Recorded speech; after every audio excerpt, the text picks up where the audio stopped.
উসমান হাদি জীবন দিয়ে বুঝিয়ে দিয়েছে বাংলাদেশের যুবকদের ভূমিকা কেমন, কথা বলেন ঠিক কিনা? বীর মুগ্ধ জীবন দিয়েছে, বুঝিয়েছে বাংলাদেশের যুবকদের ক্ষমতা অনেক বেশি। জুলাইয়ের বিপ্লবে যুবকেরা জীবন দিয়েছে, তারা বুঝিয়েছে যুবকদের ক্ষমতা অনেক বেশি। এই যুবকেরা যদি ঘুরে দাঁড়ায় বাংলাদেশ থেকে বেপরদা দূর হয়ে যাবে। যুবকেরা যদি ঘুরে দাঁড়ায় সুদ বন্ধ হবে। যুবকেরা যদি ঘুরে দাঁড়ায় অন্যায়, অবিচার, জুলুম, নির্যাতন, পাশবিকতা বন্ধ হয়ে যাবে, কথা বলেন ঠিক কিনা? যুবকদের সঙ্গে থাকতে হবে নাকি হবে না? কত সময় তাবারকের প্যাকেট পাওয়া পর্যন্ত, নাকি সব সময়? কে বলছেন সব সময়? একজন হাত উঠান। যারা হাত উঠাইছেন তারা রাইট না, হাত নামান। ভুল বলছেন।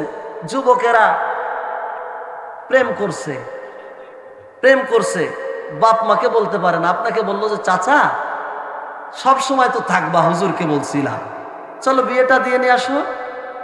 থাকা যাবে? যুবকরা বলবে সব সময় থাকবা, ওয়াদা করেছিলাম। তাহলে এক কাজ করো। কি কাজ?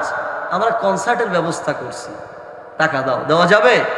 সব সময় থাকা যাবে না। যুবকেরা হকের পক্ষে, তো আপনারা পিছন থেকে থাকবেন। যুবকেরা যখন হক ছেড়ে দিবে আপনারাও তাদের পিছন ছেড়ে দিবেন।